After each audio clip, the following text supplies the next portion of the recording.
We now have a presentation from Nicolea Dow. Nicolea farms at Portage La Prairie, Manitoba, and is a director with Manitoba Canola Growers. And Nicolea was involved in the development of a new pod shatter rating system for canola cultivars, and she explains how the system works. Here's Nicolea. Hello, everyone. My name is Nicolea Dow. I'm a farmer from near Portage La Prairie, Manitoba, and I'm also one of the directors of Manitoba Canola Growers.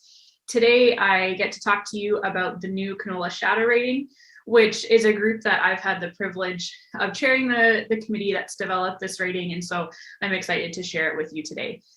Now, the canola shatter rating is a new tool that will help farmers with managing the risk of shatter loss in their canola.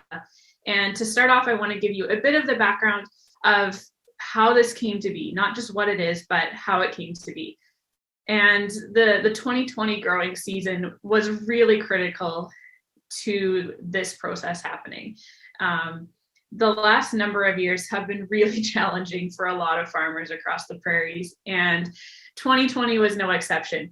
There was a lot of challenges going on in our world, but on the farm, we experienced some really extreme heat, some extreme drought, and at least in Manitoba, extreme wind. And all of that came together to create really the perfect storm for shatter loss. And so on my farm, just like on the farms of many others, we went to harvest our canola and had a lot of loss. There were pods all over the ground. And even though we had been straight cutting for a number of years, this was something new. We hadn't experienced loss like this before, and we had a lot of questions about it. And so following harvest, when our Manitoba Canola Growers Board met, it was one of our big topics of discussion. And we wanted to do something about it to help and support our members. And so we brought a motion forward to the WCCRRC.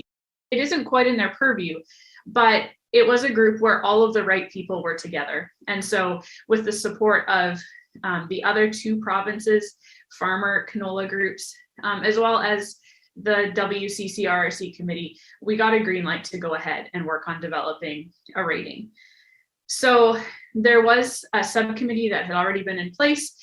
We revitalized it with myself as the new chair. And that group was made up of representation for farmers from all three provinces, as well as really broad representation from across the seed and breeding industry, along with some support folks. So people from the Canola Council, people from Ag Canada.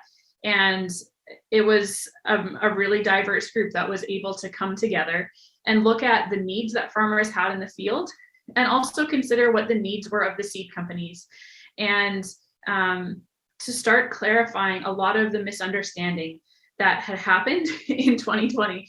And there were a lot of things that I learned, and things I hadn't realized, and things that we realized maybe a lot of farmers hadn't considered. And so we were able to develop not just a rating, but also an education plan to go along with it. And this whole process was really a huge success in the collaboration of the canola industry. Farmers had a need in the field. As kind of their voice, our provincial commodity group was able to bring that need forward and get the support of the industry and bring everyone together to work together to address the issue. So the committee that came together, we had a lot of discussion about what would a valuable risk assessment tool look like. It's something that is voluntary. Seed companies do not have to use this rating, but we wanted to develop something that was really good and that worked for everyone, so that they would want to, because that would be the most successful outcome of this. And so we decided to develop a risk assessment tool that would represent a canola cultivar's relative risk of shatter.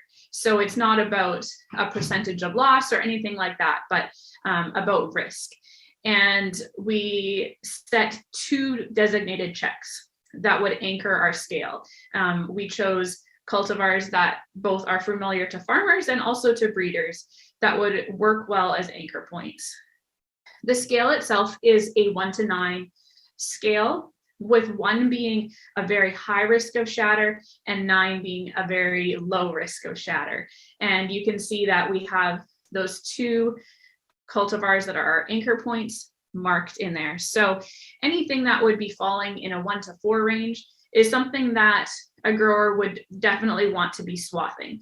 These are cultivars that wouldn't be suitable for straight cut.